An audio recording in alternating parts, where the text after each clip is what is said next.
जय गुरु जी। मैं डॉक्टर आनंद प्रदीक्षित आपके अपने brain train programme for UPSC Shikhar IAS academy Ghaziabad और लाइफ मैनेजमेंट चैनल से आपके सामने मुखातिब हूँ। ये video brain train programme for UPSC से अपलोड किया जा रहा है। ये चैनल निःशुल्क चैनल है, हमारी कोई कहीं ब्रांच नहीं है। शिखर IAS academy E171 Shastri Nagar Ghaziabad. Calling time केवल 4 to 5 PM है ओनली। 9810257742 फ़ोन नंबर है। व्हाट्सएप करेंगे तो ज़्यादा सुविधा होगी अगर कुछ भी जानना है। ज़्यादा अच्छा ये होगा कि यूट्यूब के कमेंट्स में पूछें सब चीज़, एकेडमी के अलावा। एकेडमी के बारे में कुछ पूछना है तो ही व्हाट्सएप या कॉल इस्तेमाल करें। और कोई कहीं ब्रांच नहीं है, किसी भी जगह कुछ नहीं बेचा जाता शिखर आईएएस एकेडमी का, ना मटेरियल, ना किताबें, ना मेरी लिखी पुस्तकें, ना किसी भी प्रकार का। हम सिर्फ आईएएस पीसीएस के लिए गाइड करते हैं और किसी भी चीज़ के लिए नहीं। कुछ फर्जी पेजेस हैं जो एसएससी वगैरह की चीज़ें अपलोड कर रहे हैं, वो मेरे पेज या ग्रुप नहीं है, भले ही नाम उन्होंने शिखर आईएएस एकेडमी रख रखा है। पॉपुलैरिटी से आप जानते हैं कि इमिटेशन या पायरेसी तभी होती है जब पॉपुलैरिटी होती है। तो ये ईश्वर की कृपा का ही प्रतीक है कि लोग आपकी नकल करते हैं, लोग आपसे जलते हैं, नकल करते हैं। ये ईश्वर की बड़ी भारी कृपा होती है, तभी ऐसा होता है। तो उसी परमेश्वर को आभार व्यक्त करते हुए आप लोगों के लिए मैं निःशुल्क पढ़ाने के लिए यहाँ पर हूँ। एक वीडियो देख के प्रश्न न पूछें, 10 देख के प्रश्न न पूछें, 50 देख के प्रश्न न पूछें, सारे देख लीजिए। आप ही के लिए बनाए हैं, सब आपके काम के हैं। कुछ वीडियोज़ यहाँ मिलेंगे, कुछ जो जीवन प्रबंधन से संबंधित हैं। इस चैनल पर भी बहुत से अपलोड हैं। पहले मैं इसी चैनल पे अपलोड करता था, अब एपीएलएम चैनल अलग बन गया है, आनंद प्रदीक्षित लाइफ मैनेजमेंट चैनल। तो एपीएलएम पर सर्च करेंगे तो मिलेंगे। आज का विषय है जीएस के 4th पेपर का। बहुत दिन से आपको नहीं बताया था कुछ, इस पर भी बहुत सारे वीडियो बना चुका हूं मैं। नेचुरली नैतिकता के ऊपर है, ये एथिक्स के ऊपर है। आज मैं कई प्रकार की नैतिकता बताऊंगा और अपनी यूट्यूब स्टूडेंट रेखा का जवाब भी दूंगा जो उन्होंने एक प्रश्न किया था। तो नैतिकता जो है कई प्रकार की होती है। एथिक्स वस्तुनिष्ठ नैतिकता भी होती है और व्यक्तिनिष्ठ भी नैतिकता होती है। तो हम पहले इन्हीं की बात करेंगे। वस्तुनिष्ठ नैतिकता, ऑब्जेक्टिव एथिक्स का मतलब जिसे सब लोग कहें कि एथिकल है। संसार में एक्चुअली कोई भी चीज वस्तुनिष्ठ होती नहीं है। साइमन अपने रैशनैलिटीज में फर्स्ट रैशनैलिटी की बात करते हैं, जो पब्लिक एड में हम पढ़ते हैं साइमन को। तो साइमन ने 6 तरह की रैशनैलिटीज बताई। उनमें पहली रैशनैलिटी है सब्जेक्टिव रैशनैलिटी। इनफैक्ट क्या है कि जब हम सब्जेक्टिवली रैशनल होते हैं तो हम सब्जेक्टिविटी को हाइट पर पहुंचा देते हैं, उच्चतम सीमा पर पहुंचा देते हैं, तो वो ऑब्जेक्टिव लगने लगता है। ऑब्जेक्टिव का मतलब ये जो अखंड सत्य हो, ध्रुव सत्य हो, जो बिल्कुल जिसको सभी लोग कहें कि हाँ ये ऐसा है। देखिए, नाउन्स एंड प्रोनाउंस को ज़्यादातर हम सत्य या वस्तुनिष्ठ मानते हैं, ऑब्जेक्टिव मानते हैं, जो कि संज्ञा सर्वनाम होते हैं। और विशेषणों को हम, ये बात आपको लिखी नहीं मिलेगी किसी भी पुस्तक में, मैं आपको बता रहा हूँ। मैंने नेडल पढ़ा है, ब्लूमर पढ़ा है, मीड पढ़ा है। 3 को पढ़ने में बहुत ज्ञान मिल जाता है। और इनको पढ़ने, ये सोशियोलॉजी में प्रेस्क्राइब्ड भी हैं तीनों। तो इनको पढ़ने के बाद ये पता लगता है भाषा की बड़ी और व्याकरण का बड़ा महत्व होता है। सिंबॉलिक इंटरेक्शनिज्म, प्रतीकात्मक अंतःक्रियावाद और भाषा से संबंधित तो 10-12 सिद्धांत हैं इससे जुड़े हुए, बड़ी बड़ी थ्योरीज हैं। तो संक्षेप में समझ लीजिए कि जब विशेषण होता है तो ये जो होता है सब्जेक्टिव होता है। और अगर मैं ये कहूँ कि मैं इसको उठाए कहूँ कि ये क्या है, तो ये एक रिमोट है। आप कहेंगे, कोई भी कहेगा ये रिमोट है, अपने अपनी भाषा में, जर्मन, फ्रेंच, हिंदी, इंग्लिश, जो कुछ कहें। लेकिन अगर मैं कहूँ कि बहुत अच्छा रिमोट है तो विशेषण हो गया, एडजेक्टिव हो गया। तो ज़रूरी नहीं कोई कहे कि बहुत बेकार है, कोई कहे कि अच्छा है, कोई कहे ख़राब है, कोई कहे इससे कोई मतलब नहीं। मेरे पास तो ऐसी कोई चीज़ ही नहीं जिसे मैं इस रिमोट से चला सकूँ, तो मैं इसके बारे में कुछ बता नहीं सकता। कुल मिलाकर किसी भी चीज़ के लिए बहुत ध्यान दीजिए कि ऑब्जेक्टिव चीज़ को जानने के लिए, जब हम किसी भी वस्तुनिष्ठ चीज़ के लिए कोई हम राय पूछते हैं, कोई हम मंतव्य पूछते हैं, जब ये पूछते हैं कि ये क्या है, तो आपके जवाब कई प्रकार के होते हैं। आपके जवाब ये होते हैं, मैं अगर ये पूछूं कि क्या, कोई भी चीज़ के लिए मैं पूछूं कि क्या वो व्यक्ति विद्वान है। एक व्यक्ति है, जैसे मान लो आप भी जानते हैं, मैं भी जानता हूं, और यहाँ मान लो ऑडियंस है जिसमें 50 लोग बैठे हो, वो भी जानते हो। मैं आपसे एक प्रश्न करूं, क्या वो व्यक्ति विद्वान है? तो आप सब लोगों के आंसर अलग अलग होंगे, तो ये सब्जेक्टिव होगा। और अगर सब एक मत से कहते हैं कि हाँ वो विद्वान है, तो ये ऑब्जेक्टिव हो गया। ऑब्जेक्टिव का मतलब जिसमें कोई मतभेद ना हो। मैक्स वेबर कहते हैं कि रियलिटी ऑब्जेक्टिव होती है और इसका इंटरप्रिटेशन, निर्वचन जो होता है वो सब्जेक्टिव होता है, व्यक्तिनिष्ठ होता है।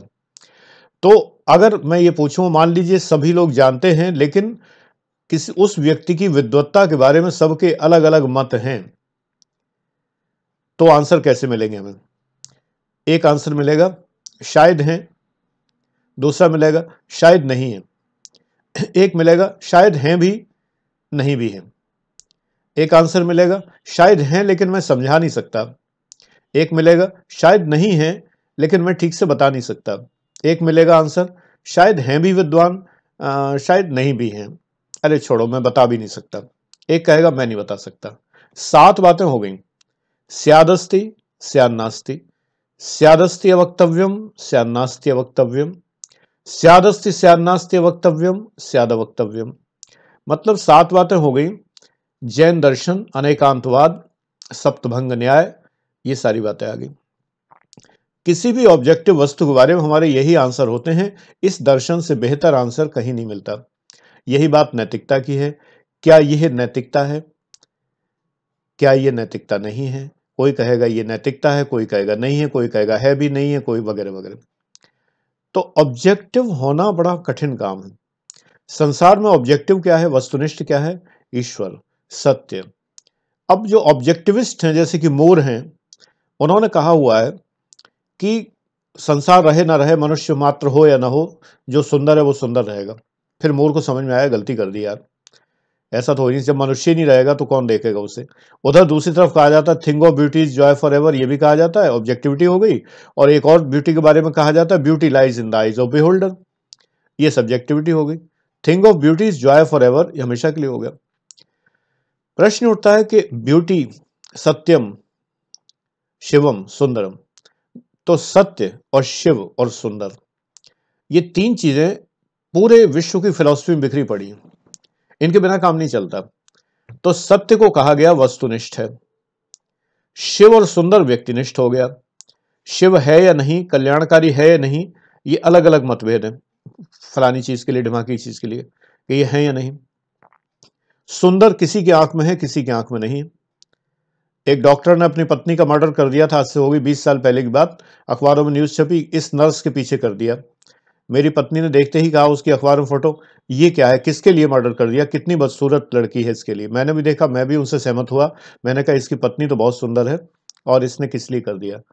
तो प्रश्न ये उठता है कि उसने उसमें उसे सुंदरता नजर आई होगी। Beauty eyes in the live eyes of beholder.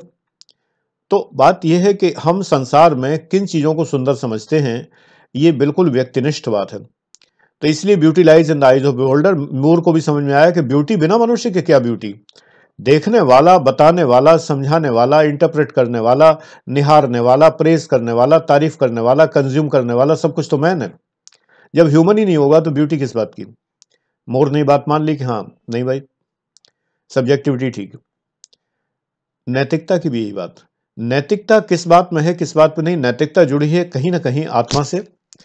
Objective नैतिकता ये मानी जाती है जो हमारे आत्मन से जुड़ी हुई है, आत्मा से जुड़ी हुई है, यानी जिसे हम सब जानते हैं लेकिन हम अपने दंभ में, अपने घमंड में, अपने ईगो में स्वीकार नहीं करते। दिल हमारा जानता है, हमारे मन में सुपर ईगो, ईगो और इड होता है। इड जो होता है बदमाश वाला सेल्फ है, और ईगो जो होता है वो सामंजस्य वाला प्रैक्टिकल सेल्फ है हमारा, और सुपर ईगो जो है पराहम है, ईश्वर है, ईश्वर का अंश है। हर एक को बताता है ये कि ये गलत कर रहे हो, हर एक को बताता है। लेकिन कभी कभी हम इतने इम्यून हो जाते हैं, कभी कभी हम ये मान लेते हैं कि हम गलत नहीं कर रहे हैं। हमें शुरू शुरू में तो हमें लगता है, घूस लेने वाला शुरू में सोचता है, फिर वो जस्टिफाई कर लेता है, वो अनएथिकल प्रैक्टिसेस के लॉजिक गढ़ लेता है। मैं घूस इसलिए लेता हूं क्योंकि मेरे बच्चे नहीं पल रहे, मुझे बच्चों का भविष्य देखना है, तो थोड़ा सा मैं घूस भी ले लेता हूं, तो क्या बुरा करता हूं। बात ये है खाली। तब आदमी ये कहने लगता है कि थोड़ी सी ही तो पी ली है, डाका तो नहीं डाला, चोरी तो नहीं की है, ये कहने लगता है। वरना पहले उसे पता होता है कि ये अनएथिकल है, अनैतिक है। हम अनैतिक कार्यों को जानते हुए उन पर नैतिकता का जामा पहना देते हैं, ऊपर से एक प्लेटिंग कर देते हैं, उनको एक गढ़ देते हैं, जिससे कि अगली बार जब हम वो करें तो हमें ये दिखे ना, हमारी अंतरात्मा हमें ललकार के ना कहे कि क्या गलत काम कर रहे हो।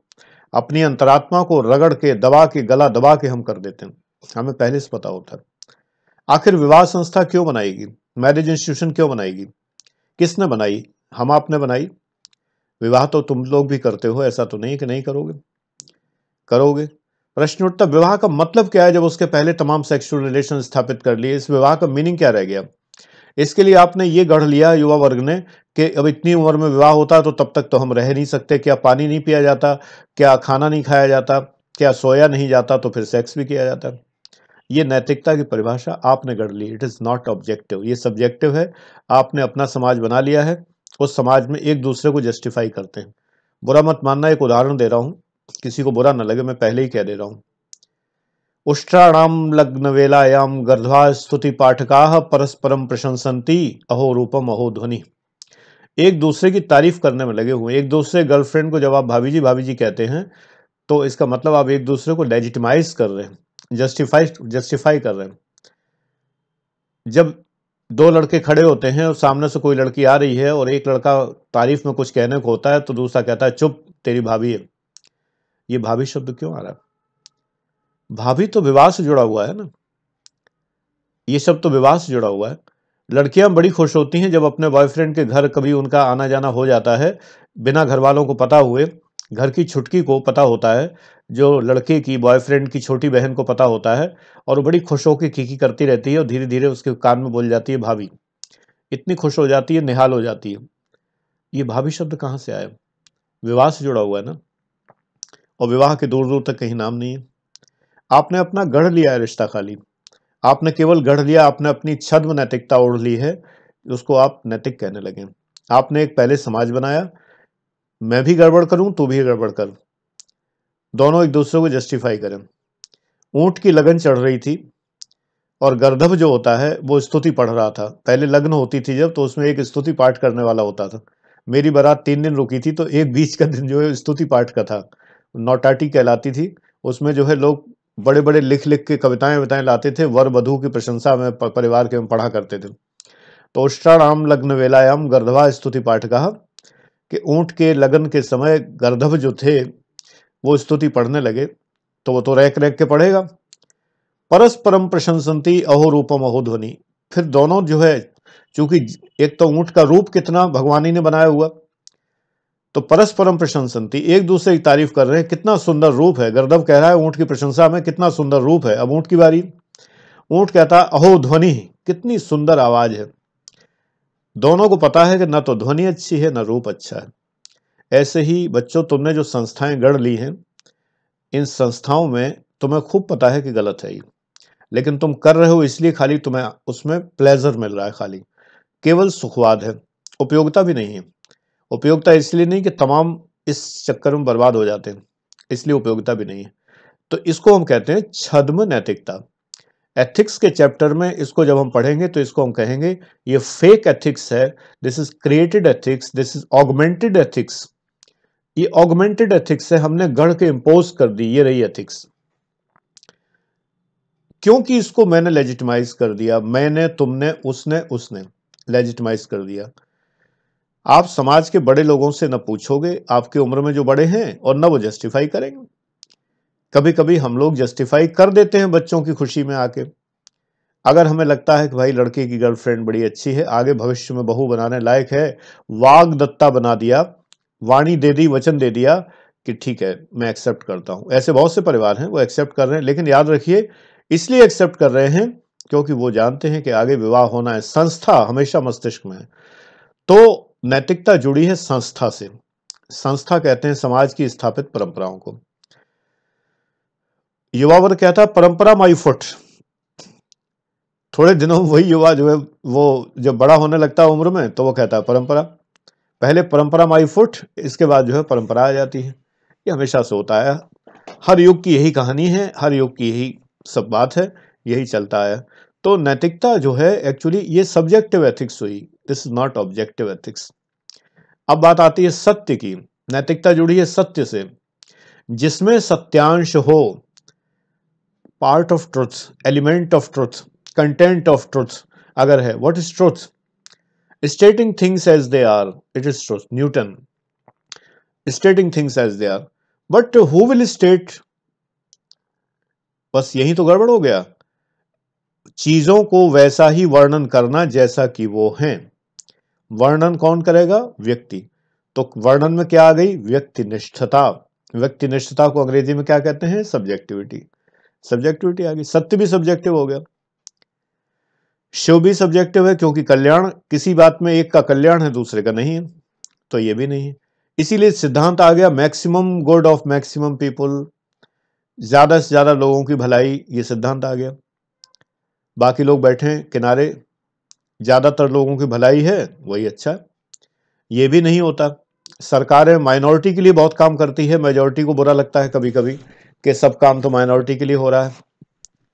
और मैं कभी कभी मजाक में कहता हूं कि यदि आप पुरुष हैं, शहर में रहते हैं, सवर्ण हैं, गरीबी रेखा के ऊपर हैं, और ईश्वर कृपा से आपके सब अंग सलामत हैं, तो आपके लिए कुछ नहीं है, कोई सरकारी योजना नहीं है, कहीं से कुछ नहीं मिलेगा आपको।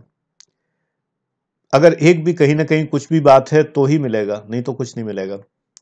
या तो ग्रामीण के लिए है, या दिव्यांगजन के लिए है, या SC ST OBC के लिए है, और सवर्ण है ये भी साथ में, और या गरीब वर्ग को मिलेगा, या ग्रामीण को मिलेगा। तो बात यह ना कि मैक्सिमम कहां हुआ? Maximum good of maximum people तो नहीं हुआ। सारी चीजें अल्पसंख्यकों को मिल रही हैं। अल्पसंख्यक मतलब केवल कम्युनिटी से नहीं है कि हिंदू मुस्लिम से। अल्पसंख्यक का मतलब जो कम है उनका लाभ किया जा रहा है। यह समाजवादी नैतिकता है। समाजवादी नैतिकता होती है differentiated behaviour for the sake of equality. ये एक अलग नैतिकता है, ये भी नैतिकता है। तो नैतिकताएं बहुत प्रकार की हैं। अब ईश्वर की बात जब आती है तो ईश्वर ही सत्य है और सत्य ही सुंदर है। हो सकता है किसी किसी के दिमाग में जीना तमान आ गई हो, ईश्वर ही सत्य है, सत्य ही सुंदर। हमारे तो आ गई फिलहाल, क्योंकि हमने वो देखी है मूवी, हमारे जमाने की, तुम्हारे जमाने की नहीं है। तो इसलिए बात यह है ना कि इस सॉन्ग में कहीं ना कहीं कुछ बात है। तो ईश्वर सत्य है, सत्य ही सुंदर है, सुंदर ही शिव है, सब मिले जुले हैं। रेजोनेंस हाइब्रिड है। CH CH CH CH CH CH benzene ring resonance hybrid है। डबल बॉन्ड पता ही नहीं चलता कि ऑर्थोपैरा है कि मेटा पर है, कहाँ है। दौड़ रहा है, भाग रहा है, 6 इलेक्ट्रॉन दौड़ रहे हैं पूरी तरह, एकदम बिल्कुल केक बन गया है, पूरा बर्गर बन गया है, इलेक्ट्रॉनों का बर्गर बन गया है। बीच में पिज्जा, बीच में बर्गर का बेस रखा हुआ है, एक ऊपर रखा है एक नीचे रखा, 6 इलेक्ट्रॉन घूमे जा रहे हैं पूरे पूरे पूरे। तो ये रेजोनेंस हाइब्रिड हो गया। इनफैक्ट जब हम नैतिकता की बात करते हैं, जब हम सब्जेक्टिव एथिक्स की बात करते हैं, ईश्वर की बात करते हैं, सत्य की बात करते हैं, कुछ भी, सब चीजें सब्जेक्टिव है कहीं ना कहीं। अब कहिए कि ईश्वर तो जो है सत्य है और सत्य ऑब्जेक्टिव है। जी नहीं, सत्य भी ऑब्जेक्टिव नहीं। मेरे एक यूट्यूब व्यूअर ने पूछा भी है कि मेरे हिसाब से सत्य ऑब्जेक्टिव नहीं। बिल्कुल ठीक कह रहे हो, सत्य ऑब्जेक्टिव नहीं है। फिलोसॉफिकल थॉट में सत्य ऑब्जेक्टिव नहीं है। कुछ लोग मानते हैं, नो डाउट, बहुत सारे फिलोसफर हैं लाइन लगा के जो मानते हैं कि सत्य ऑब्जेक्टिव है। वो असल में बहुत माइक्रोस्कोपिकली एग्जाम्पल में नहीं जाते हैं, मैक्रोस्कोपिक एग्जाम्पल में जाते हैं। जिस व्यक्ति ने जो चीज व्यवहारित नहीं की है, यानी कि बरती नहीं है, जिसको उसने प्रयोग नहीं किया, वो उसके बारे में जानता नहीं।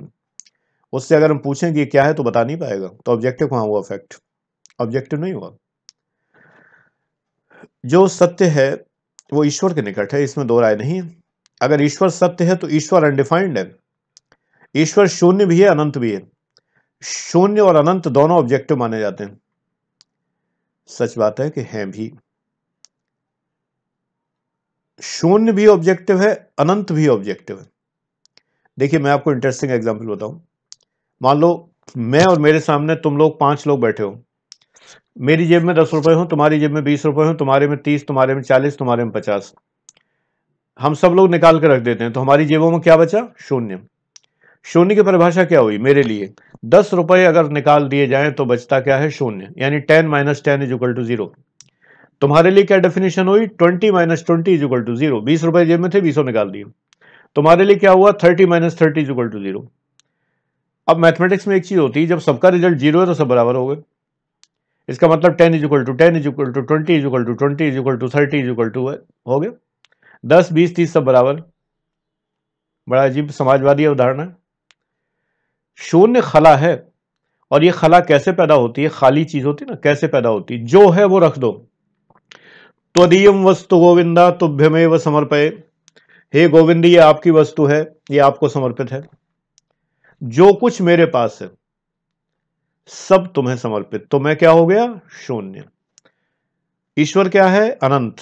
अनंत क्या है, उसको कुछ भी दे दो उस पर कोई फर्क नहीं पड़ता। Infinite plus anything is equal to infinite. पूर्ण से पूर्णमादाय पूर्णमेवावशिष्यते।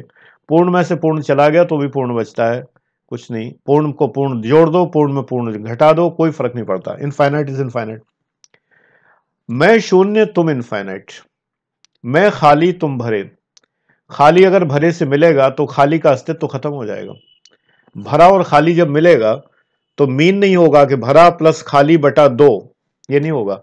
खाली का अस्तित्व तो खत्म हो गया। जो खाली है, शून्य है, उसका अस्तित्व तो खत्म हो गया। एनिहिलेटेड। भक्त एनिहिलेट हो जाता भगवान। तो शून्य भी ऑब्जेक्टिव है और अनंत भी ऑब्जेक्टिव। अनंत ये नहीं ये मेरा अनंत है, ये तेरा अनंत है, ये शून्य मेरा है, ये शून्य तेरा है, नहीं। शून्य सबके लिए है, खाली है। हाँ, पाने का तरीका अलग है। मैंने 10 रुपए निकाले जेब से तब मैंने शून्य पाया। तुमने 20 रुपए निकाले तब पाया, तुमने 30, तुमने 40, तुमने 50, सबने अलग अलग निकाला तब शून्य पाया। जब शून्य पाया तो किसी के पास कुछ नहीं बचा, सब बराबर हो गए। ये साम्यवाद है, कम्युनिज्म है। सब छोड़ दो, सारी माया मोह जो है निकाल दो। राज्य ने सब हड़प ली सारी संपत्ति ले ली, बिना संपत्ति के हो गए, यूएसएसआर की स्थापना हो गई। ये साम्यवादी नैतिकता है, लेकिन हम इसे धर्म से जोड़ रहे हैं। ईश्वर अनंत है तो ऑब्जेक्टिव है। इसका मतलब यह है कि जो नैतिकता ईश्वर की है वही मेरी हुई। क्यों, वो अनंत है, उसमें जोड़ो तो कोई फर्क नहीं, घटाओ तो कोई फर्क नहीं, तो मैं उसमें क्यों ना जुड़ जाऊं। जब मैं जुड़ गया तो मैं उसका पार्ट हो गया। बल्कि सच बात यह, पार्ट नहीं हो गया, मैं वो हो गया, ईश्वर हो गया। अहम ब्रह्मास्मि। शून्य जब मिल गया तो चिपक गया शून्य अनंत से जाके। तो जब अनंत शून्य से चिपक जाता है तो इसका मतलब शून्य का अस्तित्व तो खत्म हो गया, अनंत का अस्तित्व तो नहीं खत्म होगा। Infinite will not die. God is taught नहीं, नीचे ने कहा हुआ गॉड इज डेड, वो नहीं। ईश्वर नहीं मरेगा, मैं भी नहीं मरूंगा, मेरा अस्तित्व तो रहेगा, लेकिन मैं ईश्वर में एनिहिलेट हो गया, समा गया, परम ब्रह्म के अंदर समा गया, तो मैं ब्रह्म हो गया। मैं कई बार ये उदाहरण देता हूं कि रांझा रांझा कहते कहते हीर भी रांझा हुई। हीर रांझा हो जाती, हीर जीव है, रांझा ब्रह्म है, तो हीर रांझा हो जाती है। कोई फर्क नहीं पड़ता उसको, बिल्कुल ही लगता है सब कुछ मैं, सब कुछ मेरा, सब मैं तेरा तू मेरा। ये एनिहिलेशन है। प्रेमी और प्रेमिका का मिलन है, ये एनिहिलेशन है, सूफीज्म है, जिसके अंदर आत्मा रूह जो है वो उस परमेश्वर में, अल्लाह में फना हो जाती है। फिर कुछ भी बका नहीं बचता, कुछ भी बाकी नहीं है, सब फना हो जाता है। तो ये जो है ये चीज ऑब्जेक्टिव है, इसका कोई काट नहीं है, कोई इंटरप्रिटेशन नहीं है, कोई दूसरा कुछ नहीं कह सकता, चाहे कोई भी धर्म हो। हर धर्म में ये एक ही है। हिंदू धर्म में ये ब्रह्म है, अल्लाह है, गॉड है, कुछ भी कहिए, किसी भी धर्म की बात कहिए, सब में एक ही है। बस हिंदू धर्म यह है कि ब्रह्म के नीचे, ब्रह्म के अतिरिक्त ईश्वर भी है, ईश्वर के अतिरिक्त देवता भी हैं, देवता के अतिरिक्त अन्य यक्ष गंधर्व किन्नर योनियां भी हैं, बहुत सारी चीजें, पिरामिड हायरार्की है पूरी। लेकिन ये एक ऐसी वस्तु है, मैंने आज ही क्लास में पढ़ा है तो मैं आपको वही चीजें बताए दे रहा हूं। आज 3 आवर्स का क्लास लिया मैंने, जो 3 आवर्स होता है हमारे स्टैंडर्ड क्लास, तो आज ही मैंने ये चीजें एथिक्स पर लिखाई हैं, बहुत सारी चीजें। तो समझिए कि आप क्लास ही कर रहे हैं, ऑलमोस्ट वही चीजें मैं दोहरा रहा हूं। अभी 11 बजे खत्म हुआ है क्लास और 12 बजे से मैंने आपको बताना शुरू कर दिया। इसलिए क्या है ना कि ये ऑब्जेक्टिविटी यहां पर आ जाती है जब हम पूर्ण हो जाते हैं। अब मैं ईश्वर तक पहुंचने की बात बता दे रहा हूं।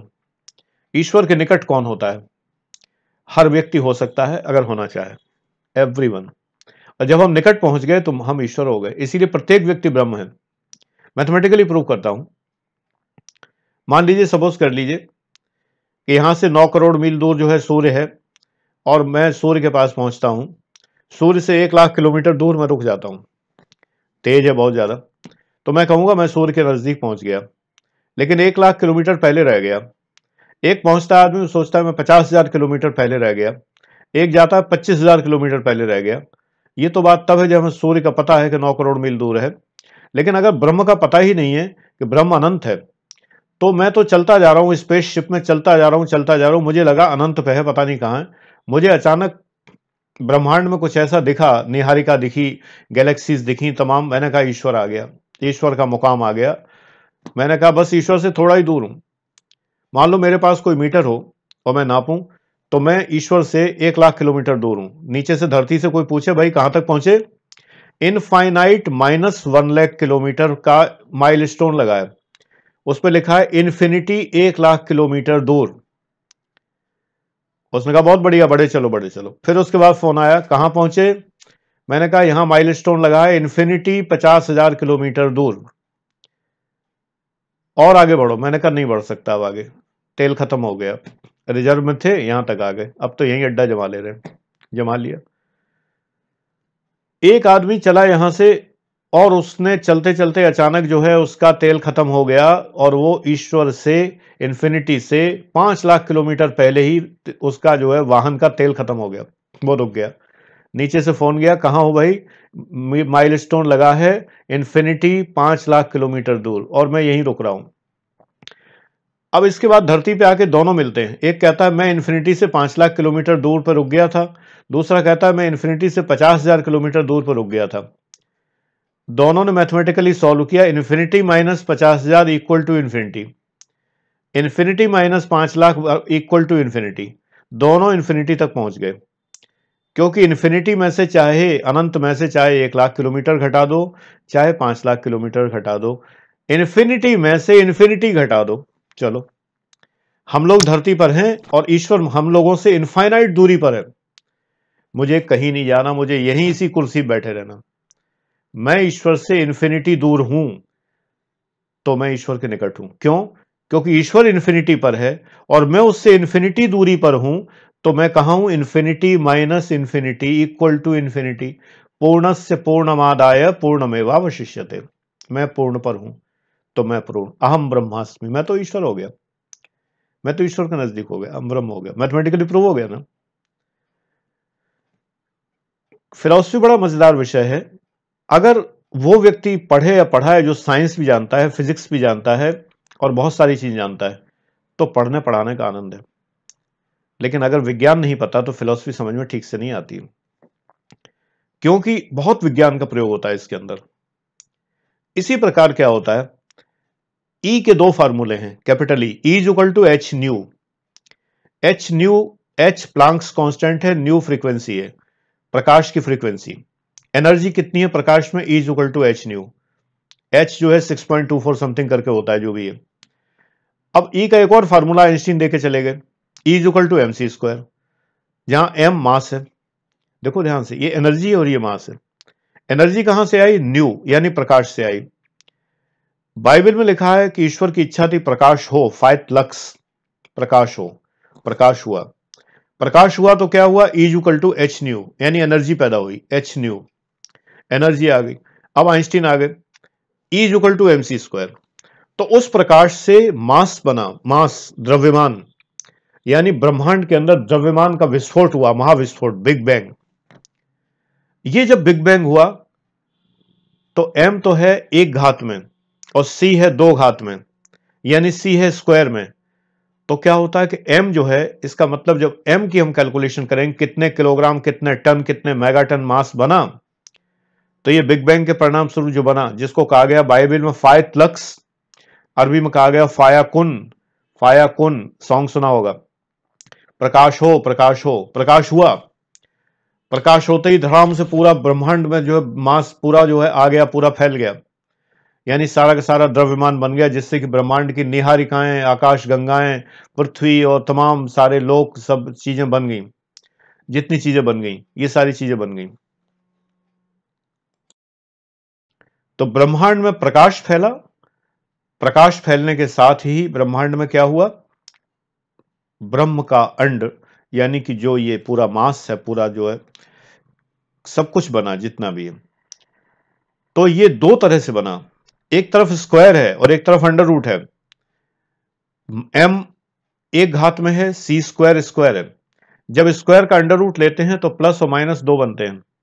9 का अंडर रूट लीजिए, -3 + 3, एक ब्रह्मांड बना जो पॉजिटिव ब्रह्मांड है, एक नेगेटिव भी है, इसकी छाया भी है, कहीं मिरर इमेज है, पता नहीं ये मिरर इमेज है कि पता नहीं वो। इसीलिए दार्शनिक कहते हैं ब्रह्म सत्यम जगन मिथ्या, और कई जगह कहते हैं जगत सत्यम ब्रह्म मिथ्या।